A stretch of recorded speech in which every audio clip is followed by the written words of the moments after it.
السلام علیکم ورحمۃ اللہ وبرکاتہ. الحمد للہ رب العالمین والعاقبۃ للمتقین والصلاة والسلام علی رسولہ الکریم. اعوذ باللہ من الشیطان الرجیم. بسم اللہ الرحمن الرحیم. لقد کان لکم فی رسول اللہ اسوۃ حسنہ. صدق اللہ العظیم. محترم حضرات، ہم سن 2 ہجری تک آپ کے سامنے بات کر چکے ہیں، بلکہ کر رہے ہیں، اور درمیان میں جو چیزیں 2 ہجری میں فرض ہوئی تھی ہم نے اس پر گفتگو کر لی. جب جنگ بدر ہو گئی اور مسلمانوں کو اللہ تعالیٰ نے جو ہے وہ جیت نصیب کی اور کفار قریش کہ اکثر و بیشتر لوگ جو ہے وہ قتل کر دیے گئے، اب اس میں لیڈر کے طور پر ابو سفیان اکیلے بچے تھے. جب یہاں سے اطلاع پہنچی کہ اب حالات ایسے ہو گئے ہیں تو ابو سفیان نے قسم کھائی، کہا جب تک ہم محمد صلی اللہ علیہ وسلم سے جنگ نہیں کر لیں گے تب تک نہ سر میں تیل ڈالیں گے اور نہ غسل کریں گے. یہ اس نے آ کر کے خانہ کعبہ میں سب کے سامنے قسم کھائی. اور یہ یقینی بات ہے کہ یہ جو کفار قریش تھے جو بات کہتے تھے اس کے دھنی تھے، لہذا انہوں نے ابو سفیان نے 200 سواروں کو لے کر کے مکے پر حملے کرنے کی ٹھانی، مدینے پر. حملہ کرنے سے مراد یہ نہیں تھا کہ وہ ڈائریکٹ جنگ کرنا چاہتے، کیونکہ 200 سے جنگ نہیں ہوتی ہے. ان کو معلوم تھا کہ 1000 کچھ نہیں کر پائے تو 200 کیا کر لیں گے. ان کا ارادہ تھا چھاپا مارنے کا، جیسے گورکھا جنگ ہوتی ہے، چھاپا مارنے کا ارادہ تھا. تو یہ آئے مدینے کے قریب، تو یہ بات تو پہلے سے لیک کر چکی تھی کہ مدینے میں یہودی نبی کریم صلی اللہ علیہ وسلم سے گرچہ معاہدہ کر چکے ہیں لیکن اندر اندر وہ کیا ہیں، حضور کے ساتھ نہیں ہیں. میں نے آپ کو شروع میں بتایا تھا کہ یہ 3 بڑے قبیلے تھے جن سے حضور نے پہنچتے ہی کیا کر لیا تھا، معاہدہ کر لیا تھا، بنو نذیر، بنو قریظہ اور قینقاع. تو انہوں نے آ کر کے بنو نذیر کے آدمی سے رات میں بات کی، اس کے یہاں مہمان ٹھہرے، 200 آدمیوں کا دستہ دور ٹھہرایا، خود رات میں اس کے یہاں آئے اور انہوں نے بتایا کہ ہم اس مقصد سے آئے ہوئے ہیں. اس نے بڑی ان کی آؤ بھگت کی اور اس نے کہا کہ ہم جس لائق ہیں حاضر ہیں، لیکن یقینی بات ہے کہ ہم کھل کر کے محمد صلی اللہ علیہ وسلم کے ساتھ کے اگینسٹ میں نہیں آ سکتے کیونکہ ہم نے وعدہ ان سے کر رکھا ہے. بہرحال رات میں یہ اپنے دستے کے پاس چلے گئے. صبح کے وقت انہوں نے کیا کیا کہ مدینے کے قریب ایک انصاری کا باغ تھا، وہاں پہ ان لوگوں نے اچانک حملہ بول دیا اور باغ کو آگ لگا دی، اور ایک انصاری صحابی اس میں آرام کر رہے تھے، ان کو انہوں نے شہید کر دیا. نبی کریم صلی اللہ علیہ وسلم کو فوراً اطلاع ملی. آپ صلی اللہ علیہ وسلم نے فوراً جو ہے گھوڑے دوڑائے. نبی کریم صلی اللہ علیہ وسلم خود بھی شامل ہوئے اور ابو سفیان چونکہ اس کو قسم پوری کرنی تھی لہذا وہ ایک آدمی کو مار کر کے روانہ ہو گیا. نبی کریم صلی اللہ علیہ وسلم نے 20-25 کلومیٹر تک پیچھا کرنے کی کوشش کی، لیکن چونکہ وہ نکل چکا تھا اور ان کے ساتھ بڑا ستو تھا. ستو معلوم ہے نا، ستو تھا. تو یہ لوگ جب دیکھے کہ ان کو معلوم ہو گیا کہ جیسے ہی رسول اللہ صلی اللہ علیہ وسلم کو معلوم ہوگا وہ پیچھا کریں گے، تو اپنے سواری کو ہلکا کرنے کے لیے سارا ستو یہ لوگ جو ہے جو 2-4 بورا لے کر آئے تھے سب چھوڑ کر کے بھاگ گئے. بہرحال مسلمانوں نے جا کر کے وہ ستو ہی ان کے ہاتھ لگا اور لے کر کے واپس آ گئے. اب حقیقت میں نبی کریم صلی اللہ علیہ وسلم کی مخالفت 3 گروہ سے ہو گئی. ایک مکہ والے دانت پیسے بیٹھے ہوئے ہیں، یہاں اندر انصار کا جو قبیلہ مسلمان ہوا ہے اس میں سے اور کچھ یہودیوں میں سے منافق ہو گئے ہیں، اور یہودی جو اندر ہیں وہ تو 3 گروہ ہو گیا، ایک منافقین کا، ایک یہودیوں کا، ایک کفار قریش کا.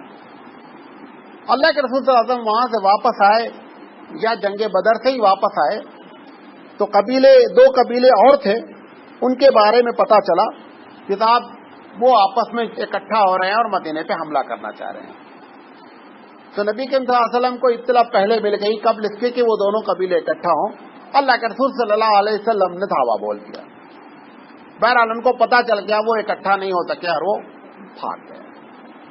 وہاں سے پلٹ کر کے آئے اللہ کے رسول صلی اللہ علیہ وسلم تو جو یہودی قبیلہ تھا خاص کر بنی قینقاع یہ بڑا قبیلہ تھا. اللہ کے رسول نے جا کر کے بطور تبلیغ ان سے بازار میں گفتگو کرنی چاہیے اور یہ بتانا چاہا کہ دیکھو تمہارے سامنے بدر کا واقعہ ہے اور اللہ تعالیٰ نے تمہاری کتاب میں ہمارے بارے میں بہت کلیئر سائن کر رکھا ہے. تم سمجھ رہے ہو میں اللہ کے رسول ہوں لہذا ایمان قبول کر لو. بنی قینقاع نے کیا کیا کہ دیکھو ہم نے آپ سے معاہدہ کیا ہے کہ آپ جس سے جنگ کریں گے ہم جنگ کریں گے, جس سے صلح کریں گے ہم صلح کریں گے. ہم اپنے معاہدوں کو توڑتے ہیں اور تم جو بدر میں کفار کو مار کر کے تم بہت شیر ہو گئے ہو, یہ بنی قینقاع کہہ رہا ہے کہ تم کفار میں 72 آدمیوں کو مار کر کے تمہارا حوصلہ بہت بلند ہو گیا ہے, وہ عورتوں سے تمہارا سابقہ پڑ گیا تھا, ہم مرد ہیں اور جب تمہارا مرد سے سابقہ پڑے گا تو تم کو معلوم ہو جائے گا جنگ کسے کہتے ہیں. گویا کہ یہ جنگ کا اعلان انہوں نے کر دیا. اللہ کے رسول صلی اللہ علیہ وسلم وہاں سے واپس آئے اور آنے کے بعد مدینے میں جو ہے وہ ایک آدمی کو انچارج بنایا اور بنی قینقاع جو قبیلہ 3-3.5 کلومیٹر کے فاصلے پہ تھا اللہ کے رسول صلی اللہ علیہ وسلم نے ان پر حملہ کیا. اب کہنے کو تو کہہ دیا انہوں نے, اب جب یہاں سے مسلمان انصار نکلے تو بنی قینقاع کے جو اصل لوگ تھے, جو سردار تھا, اس نے کیا کیا کہ سارے اپنے لوگوں کو لے کر کے قلعہ میں بند ہو گیا, دروازہ لاک کر دیا. اللہ کے رسول نے پورے قلعے کو گھیر لیا. 15 دن تک جو ہے وہ قلعہ گھیرے رکھے. اب یقینی بات ہے کہ پانی کا مسئلہ, کھانے کا مسئلہ, اندر جو اسٹاک تھا وہ تو چلتا رہا. 15 دن کے بعد کھانے کی پرابلم شروع ہو گئی. بہرحال انہوں نے دروازہ کھول دیا اور سرنڈر ہو گئے. سارے لوگ تقریباً 400 آدمی سب کو قید کر لیا گیا, جتنے مرد تھے سب جنگ والے. عبداللہ بن ابی بن سلول جو چیف آف منافق ہے, ان کا ان سے بڑا گہرا تعلق تھا. 2 وجہ سے تھا.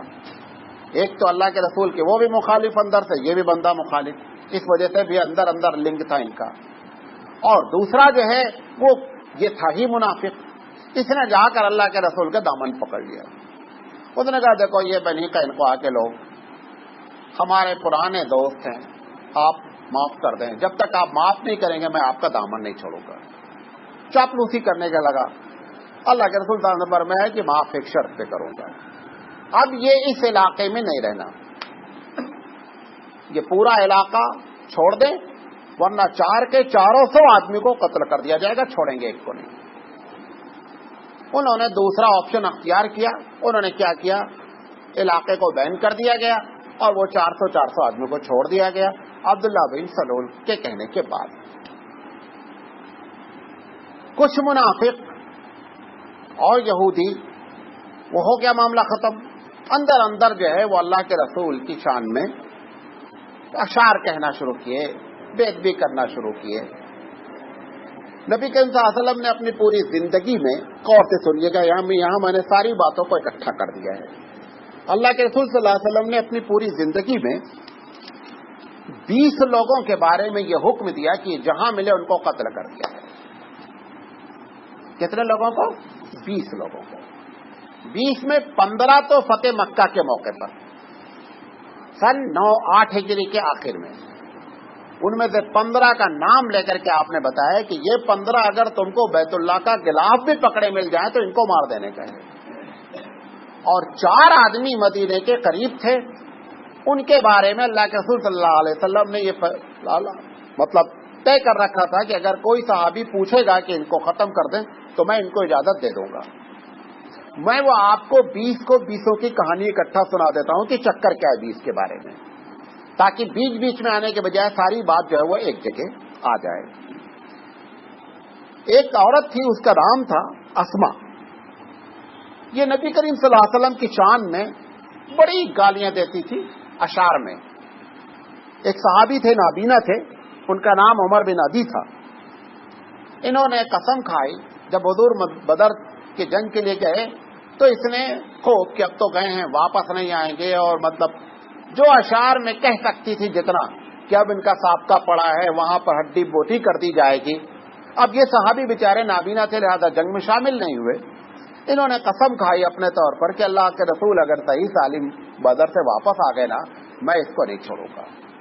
نبی کریم صلی اللہ علیہ وسلم بدر جیت کر کے واپس آ گئے. یہ نابینا تھے، یہ اس نابینا حالت میں گئے اور جا کر کے اس عورت کو قتل کر کے واپس آئے. آ کر اللہ کے رسول سے کہا، اللہ کے رسول میں نے فلاں عورت کو قتل کیا ہے، یہ میں نے غلط کیا یا صحیح کیا؟ آپ نے فرمایا ایک دم صحیح کیا، بہت صحیح کیا، تم جو کیا بہت صحیح کیا. یہ ایک عورت جس کے بارے میں حضور نے فرمایا. دوسرا بندہ ہے، اس کا نام بنی ابی عتق ہے، بعض لوگوں نے ابی عتیق کہا ہے. یہ نبی کریم کی شاعر تھا. نبی کریم صلی اللہ علیہ وسلم کو بے شمار گالیاں دیتا تھا. یہ بھی یہودی تھا. اللہ کے رسول صلی اللہ علیہ وسلم سے ایک صحابی نے کہا، ان کا نام سالم تھا، کہ اللہ کے رسول اگر آپ اجازت دینا تو اس کی اتنی شرارت ہے، آپ کی مادر پدر تولتا رہتا ہے یہ اشعار میں، اگر آپ اجازت دینا تو اللہ کے رسول نے کہا تم کو اجازت ہے. یہ جا کر کے اس کو قتل کر کے آ گئے. یہ دوسرا مرڈر ہوا. تیسرا جو سب سے خطرناک قتل تھا، یہ کعب بن اشرف کا تھا. یہ کعب بن اشرف جو ہے، جب بدر سے نبی کریم صلی اللہ علیہ وسلم واپس آ گئے، اس کو پہلے پوری توقع تھی کہ بدر میں انصار جیت نہیں سکتے، کفار سے ان کا 1000 کا لشکر ہے، یہ 313 ہیں، یہ پسپا ہو کر آئیں گے. جب اللہ کے رسول وہاں سے جیت کر کے آ گئے تو یہ مدینہ سے مکہ گیا، اور جا کر کے ان لوگوں کو، جو ہارے ہوئے لوگ تھے، ان کا مورال ہائی کرنے کے لیے انہوں نے کہا تم لوگوں سے کچھ ٹیکنیکل فالٹ ہو گیا ہے جس کی وجہ سے تم جنگ ہار گئے، تمہیں گھبرانے کی ضرورت نہیں، ہم تمہارے ساتھ ہیں. اور خانہ کعبہ کا غلاف پکڑوا کر کے سب سے قسم دلوایا کہ تم کو مدینے پر پھر اٹیک کرنا ہے اور اب کہ ہم تمہارے ساتھ ہیں. اللہ کے رسول صلی اللہ علیہ وسلم کو یہ بات کیا ہو گئی معلوم ہوئی. وہاں سے یہ مدینے آیا، مدینے کے قریب ہی رہتا تھا.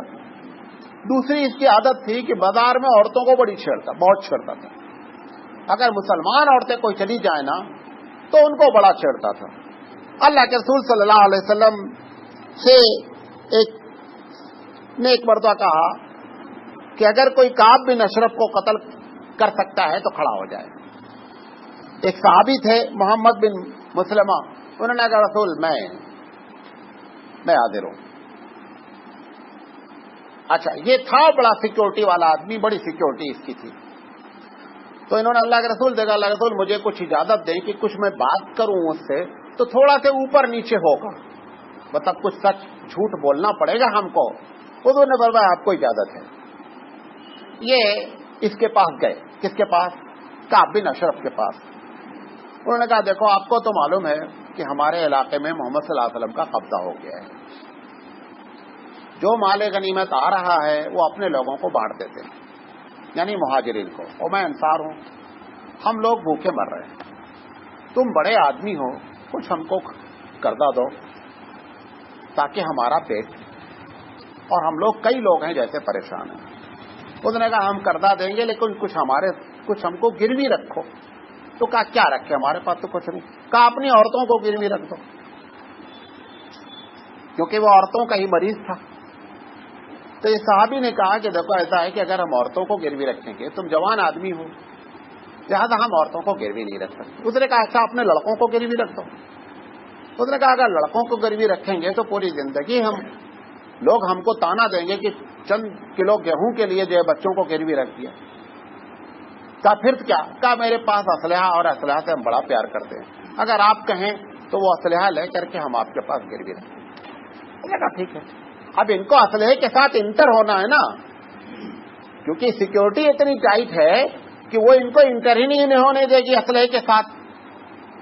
خیر جو ہے انہوں نے طے کر لیا کہ ہمارے ساتھ 4 لوگ اور ہیں جو قرضہ چاہتے ہیں، سب اسلحہ اپنا آپ کے پاس گروی رکھتے ہیں. یہ 4 آدمی تیار ہو کر کے گئے اسلحہ لے کر کے.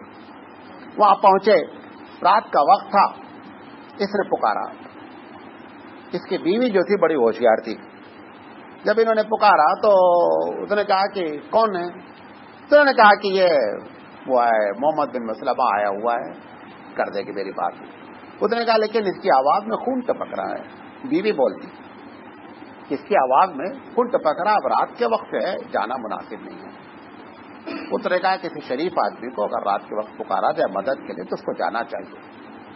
یہ بیوی کو کہہ کر کے کعب بن اشرف آیا نیچے. ان لوگوں نے پہلے طے کیا تھا کہ دیکھو یہ بڑا ہیوی آدمی ہے, میں اس کے سر کو پہلے بال پکڑوں گا کسی بہانے سے, جب میں تگڑا پکڑ لوں گا نا تب تم لوگ اس کے اوپر وار کرنا. آیا, خوشبو خوب لگائے ہوئے تھا. محمد بن مسلمہ نے بال پہ ہاتھ رکھا, کہا یار بڑی زبردست خوشبو ہے. اس نے کہا ایسی خوشبو پورے عرب میں کوئی لگاتا نہیں ہے. کہا ذرا سر جھکاؤ سونگیں گے ذرا سے. لبا تھا یہ, سونگا ہوں گا. کہا بڑی خوشبو ماشاءاللہ بڑی تگڑی خوشبو ہے. پھر دوبارہ کہا کہ یار ایک دم دل ہی نہیں بھرا. جب دوبارہ انہوں نے کہا تو دو قریب آ گئے, ایک اور آ گئے. پھر پلان تھی معاملہ. دونوں نے جب وہ نیچے جھکا نا تو سر پکڑ لیا اور تیسرے نے وار کر دیا اور ختم کر دیا. ختم کر کے یہ صحابی وہاں سے بھاگ کر کے آ گئے اور آ کر اللہ کے رسول, ایک روایت میں آتا ہے کہ سر لے کر آئے. اب جب صبح معلوم ہوا کہ صاحب انصار نے کعب بن, کیونکہ بہت بڑا دگگج آدمی تھا, پورے یہودیوں کی حالت خراب ہو گئی. وہاں سے سارے یہودی مل کر اللہ کے رسول کے پاس آئے کہ صاحب ہم آپ کی پناہ میں رہنا چاہتے ہیں, یہ بدماشی کرتا رہا لیکن آپ ہمارے ساتھ اچھا معاملہ کریں. ہم کسی قسم, کیونکہ اس کے پہلے بنی قینقاع کا معاملہ ہو چکا ہے 400 آدمی کا. اب ایک یہ ہو گیا ہے کہ یہودیہ عورت ماری جا چکی ہے. اب بقیہ لوگوں کی حالت کیا ہو گئی, پتلی ہو گئی کہ صاحب اب ان لوگوں سے پنگا لانے بیکار ہے, لہذا سرنڈر ہو جانا بہتر ہے. یہ تیسرا مرڈر ہے. چوتھا مرڈر, ابو رافع نام کا آدمی تھا. یہ بڑا خطرناک قسم کا آدمی, یہ اس کا دوست تھا. کس کا؟ کعب بن اشرف کا. اللہ کے رسول صلی اللہ علیہ وسلم نے ایک مرتبہ صحابہ سے کہا کہ کون ہے ابو رافع کو ختم کرے. تو ایک صحابی عبداللہ کھڑے ہوئے, عبداللہ بن عتیق, انہوں نے کہا اللہ رسول میں جاؤں گا, میں جا کر کے اس کا خاتمہ کروں گا. یہ بھی قلعے میں رہتا تھا. 4 آدمی نے پلان بنایا. ان کی پلاننگ سنیے. 4 آدمی نے پلان بنایا. اب وہ قلعے کا دروازہ, قلعے کے دروازے کے اندر دروازہ, اور اس کے بعد پھر اس کا بیڈ روم, بہت اندر رہتا تھا وہ. شام کے وقت یہ لوگ پہنچے, سورج ڈوبنے کے قریب تھا, تو وہ گیٹ مین دروازہ بند کرنے جا رہا تھا. اس نے یہ ایک آدمی, 3 آدمی باہر رہے, ایک آدمی گیٹ کے سامنے ایسا بیٹھ کے جیسے پیشاب کر رہے ہیں. تو گیٹ مین بولا دیکھو بھائی جس کو آنا ہے آ جاؤ, میں گیٹ بند کرنے جا رہا ہوں, اب میں کھولتا نہیں پھر اس کے بعد. تو شام کا وقت تو ہو ہی چکا تھا, سورج ڈوب چکا تھا, اور عربوں کا تھا کہ وہ باندھے رہتے تھے صافا وفا. یہ اسی طرح اندر اس کے گیٹ میں کھد گئے. اس نے دروازہ بند کیا, وہ بڑا سی چابی تھی, بند کر کے سائڈ میں ٹانگا اس نے. اب انہوں نے دیکھ لیا کہ چابی ٹنگی کہاں ہے اس کی, کیونکہ بھاگنے کا راستہ بھی تو کلیئر ہونا چاہیے. اس کے بعد یہ وہیں قریب چھپ گئے. رات میں جب وہ کہانی قصہ سب ہو گیا, سونے کے لیٹ گیا اپنے بیڈ روم میں. کئی دروازے تھے جانے کے لیے. انہوں نے کیا کیا, ہر دروازے کو یہی گیٹ مین باہر سے بند کرتا تھا, اندر سے نہیں بند ہوتا دروازہ, باہر سے بند ہوتا تھا, اور سب کی چابی ایک میں تھی. اس نے ایک جگہ اس کو ٹانگ دیا. اس نے یہ پورا نوٹ کر رہے ہیں. اس کے بعد یہ نکلے, رات میں اٹھے, چابی اٹھائی, ایک دروازہ کھولا, ہر دروازے کو اندر سے لاک کیا کہ اگر ہمارا کوئی پیچھا بھی کرے نا تو ادھر سے گھس نہیں سکنا, ہم مار لیں اس کے بعد بھرے مار دیے جائیں, لیکن یہ بچنا نہیں چاہیے. اب ہمارے مارنے کی کوئی پرواہ نہیں, لیکن اس کو بچنا نہیں چاہیے.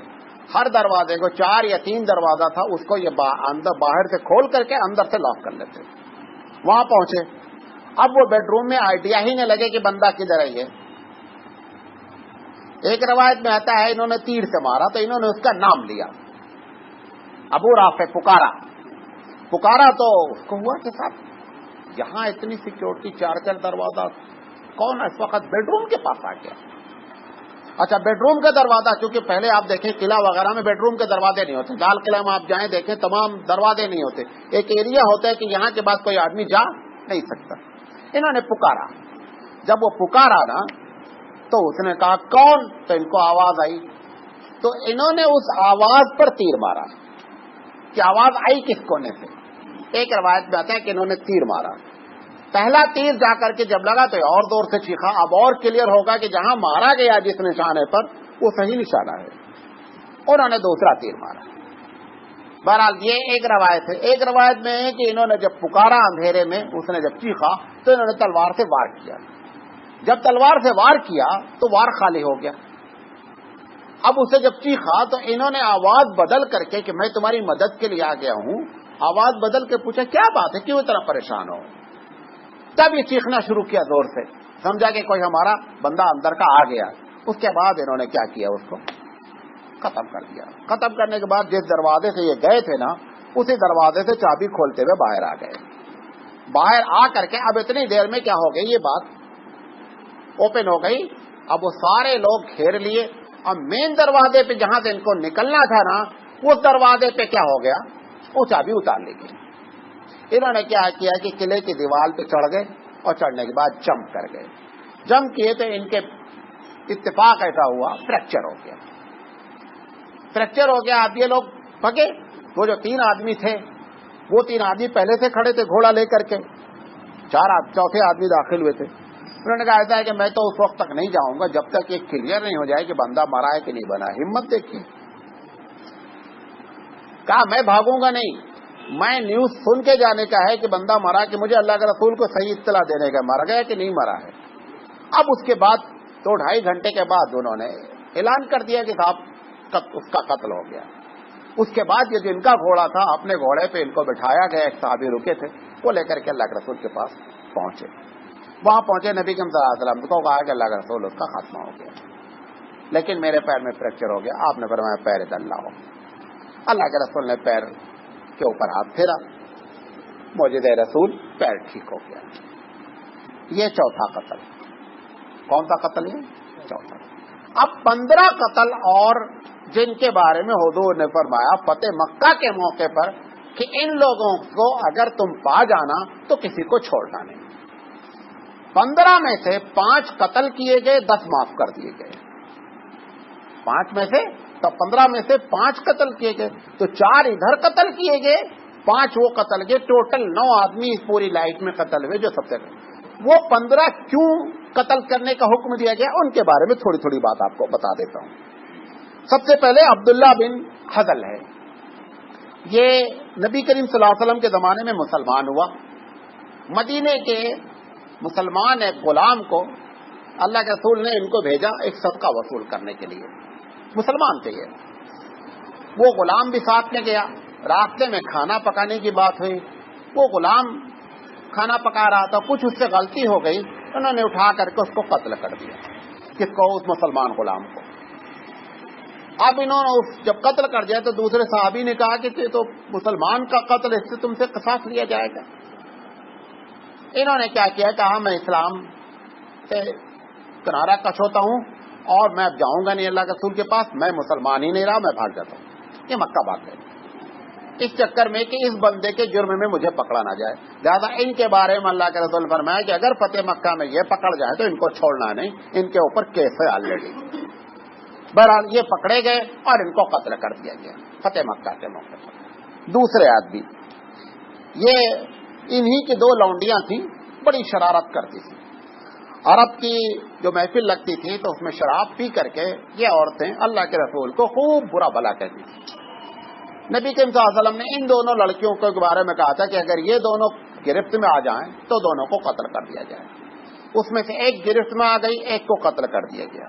دوسری نے آ کر کے اللہ کے رسول کے سامنے سرنڈر ہو گئی کہ مجھ سے غلطی ہو گئی ہے, مجھے معاف کر دیں اور میں اسلام قبول کرنا چاہتی ہوں. اللہ کے رسول صلی اللہ علیہ وسلم نے معاف فرما دیا اور اس نے اسلام قبول کر لیا. چوتھے شخص سارا بنی مطلب ان کا نام تھا. یہ بھی باندھی تھی. نبی کریم صلی اللہ علیہ وسلم کے بارے میں اشعار کہتی تھی, بڑے گندے اشعار کہتی تھی. اللہ کے رسول صلی اللہ علیہ وسلم نے اس کے بارے میں حکم دیا فتح مکہ میں کہ اگر پکڑ جائے اس کو بھی قتل کر دیں. فتح مکہ میں جب سرنڈر ہونے لگے, یہ آ کر اللہ کے رسول کے سامنے سرنڈر ہو گئی اور کہا اللہ کے رسول مجھ سے غلطی ہو گئی ہے, میں اسلام قبول کرنا چاہتی ہوں. اللہ کے رسول نے اس کو بھی معاف فرما دیا. اس کے بعد حویرث بن نقیب, یہ نبی کریم صلی اللہ علیہ وسلم یہ بھی شاعر تھا. اللہ کے رسول صلی اللہ علیہ وسلم کی بڑی ہجو کرتا تھا. نبی کریم صلی اللہ علیہ وسلم نے اس کے بارے میں کہا کہ اگر یہ مل جائے تو اس کو بھی قتل کر دیا جائے. یہ سرنڈر نہیں ہوا اور یہ جو ہے آخر وقت تک اللہ کے رسول کے قتل کی کوشش کرتا رہا. بہرحال اس کو جو ہے قتل کر دیا. حضرت علی رضی اللہ تعالیٰ عنہ سے اس کا سامنا ہو گیا. حضرت علی نے اس کو صاف کر دیا. اس 15 میں سے یہ دوسرا. مقیس ایک صحابی ہیں, یہ مسلمان تھے. ان ایک انصاری صحابی تھے. تو یہ مقیس کے بھائی تھے, ہاشم ان کا نام تھا. انصاری صحابی سے غلطی میں ان کا قتل ہو گیا. انصاری صحابی نے آ کر اللہ کے رسول سے کہا کہ میں نے مارنے کا ارادہ نہیں کیا تھا, لیکن یہ اتفاق سے ایسا ہو گیا, لہذا آپ جو سزا مجھے دینا چاہتے تھے. حضور نے مسئلے کو سمجھ لیا اور کہا ایسا ہے انصاری صحابی سے کہ تم مقیس کو کیا کرو, بلڈ منی دے دو, فدیہ ادا کر دو, 100 اونٹ, معاملہ ختم. کہا ٹھیک. انہوں نے 100 اونٹ ان کو دے دیا. اس نے کیا کیا, مقیس نے 100 اونٹ بھی لے لیا اور لینے کے بعد کیا کیا, ان انصاری صحابی کو قتل بھی کر دیا.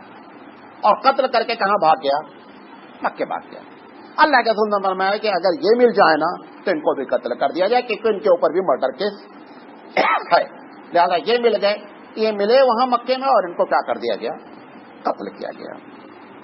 اس کے بعد عبداللہ بن سعد بن ابی سرا ہیں, یہ مرتد ہو گئے تھے. اسلام لانے کے بعد مکہ بھاگ کر چلے گئے. نبی کریم صلی اللہ علیہ وسلم نے ان کے بارے میں بھی کہا کہ اگر یہ مل جائے تو ان کو قتل کر دیا جائے. یہ عثمان رضی اللہ تعالیٰ عنہ سے ٹکرا گئے فتح مکہ کے دن. انہوں نے کہا عثمان سے کہ میں معافی چاہتا ہوں, میں اللہ کے رسول کے ایمان میں جانا چاہتا ہوں, اسلام قبول کرنا چاہتا ہوں. یہ حضرت عثمان حضور کے سامنے لے کر کے حاضر ہوئے. حضور نے حضرت عثمان کی بات کو رکھتے ہوئے ان کی غلطی کو معاف کر دیا اور انہوں نے اسلام قبول کر لیا. ابو جہل کا لڑکا اکرمہ بڑا خطرناک شخص. اکرمہ آخر وقت تک فتح مکہ میں سب سرنڈر ہو گئے, یہ لڑتا رہا. جو مسلمان مارے گئے فتح مکہ میں, 1-2 ہی مارے گئے, زیادہ نہیں ماریں گے, آئے گے اس کے بارے میں. اس میں سے ایک اکرمہ کے ذریعے مارا گیا. اللہ کے رسول نے فرمایا کہ اگر اکرمہ کہیں مل جائے تو اکرمہ کو نہیں چھوڑنا. اکرمہ کو جب معلوم ہوگا کہ میرے بارے میں جو یہ ہے وہ دیکھو اور گولی مارو والا فارمولہ آ گیا ہے, لہذا یہ کیا ہوئے, مکہ سے بھاگ لیے. ان کی جو اہلیہ تھی وہ مسلمان ہو گئی. مسلمان ہونے کے بعد انہوں نے اللہ کے رسول سے معافی مانگی, کہا آپ اکرمہ کو معاف کر دیں اور میں اکرمہ کو لے کر کے آپ کے سامنے حاضر ہوتی ہوں. خود نے ان کو معاف کر دیا, کہا آپ لے کر کے آئیے ان کو. اب جب یہ اکرمہ کو تلاش کرنے نکلی تو پتہ چلا اکرمہ کیا ہے, یمن بھاگ گئے. یمن کے لیے یہ کشتی پہ سوار ہوئے, اتنے میں زبردست آندھی آ گئی, طوفان آ گیا. اب جب طوفان آیا, ابھی کشتی نکلی تھی, طوفان آ گیا. اب یہ جو ہے لات کی قسم عزا کی قسم مدد کرو, تو کشتی والے نے کہا دیکھو لات عزا کوئی کام نہیں آئیں گے. وہ تھا اللہ کو ماننے والا. اس نے کہا کوئی مدد کر سکتا ہے تو رب کر سکتا, بقیہ کوئی نہیں کر سکتا, کہ اللہ تو عزا کو پکارنا بیکار ہے. اب جب اس نے یہ کہا اسی کو پکارو. انہوں نے اسی کو پکارا, اتفاق سے طوفان کیا ہو گیا, ختم ہو گیا, کشتی کنارے لگ گئی. اکرمہ نے کہا کہ اگر پانی میں کوئی مدد کر سکتا ہے تو اس کا مطلب ہے خشکی میں مدد کرنے والی وہی ذات ہے. وہیں پر ان کے دل میں کیا ہو گیا, ایمان داخل ہو گیا. اتنے میں ان کی اہلیہ پہنچ گئی. انہوں نے کہا کہ میں اللہ کے رسول سے تمہارے بارے میں امان لے لی ہوں, اور آپ ان کو چل کر کے دیکھیں, ان سے ملیں.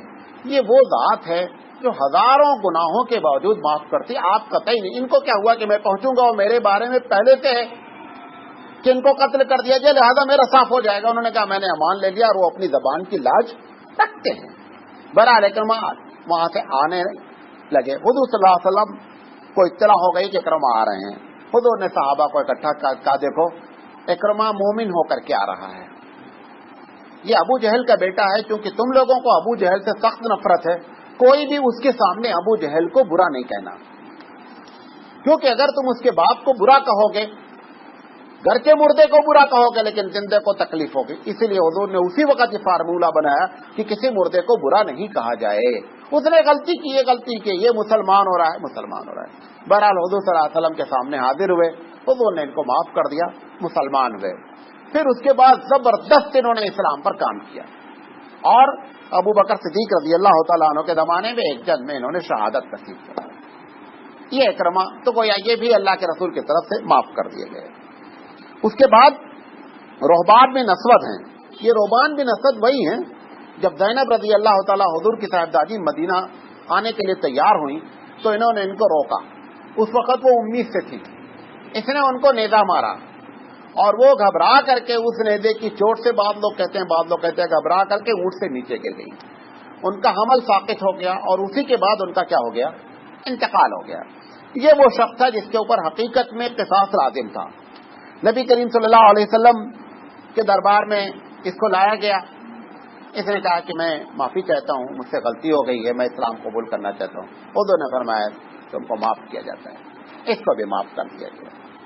اس کے بعد وحشی. کون وحشی؟ جس نے حضرت حمزہ کو شہید کیا تھا. حضور نے اس کے بارے میں کہا تھا کہ اگر وحشی بھی کہیں نظر آ جائے تو وحشی کو نہیں چھوڑنا.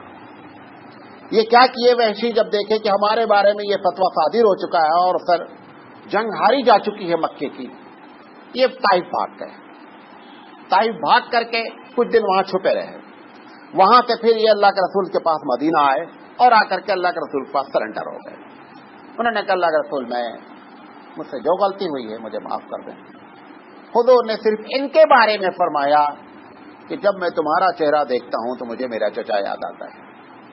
اس شیر کو تم نے مارا ہے, لہذا تم کوشش کرنا کہ کم سے کم میرے سامنے آنا, کیونکہ جب میں تم کو دیکھوں گا تو میرے چچا مجھے یاد آئیں گے. بہرحال انہوں نے اسلام قبول کیا. انہوں نے قسم کھائی, کہا اگر میں نے اسلام کے شیر کو مارا ہے جب میں کافر تھا, اب میں مسلمان ہو گیا ہوں, اب میں بدترین جو ہے وہ کافر کو ماروں گا جو اسلام کا سب سے بڑا دشمن ہے. یہ انہوں نے قسم کھائی, کیونکہ یہ جو ہے نا تھرو کر کے جو نیزہ ہوتا ہے نا جس کو پھینک کر مارا جاتا ہے تو اس کی نوک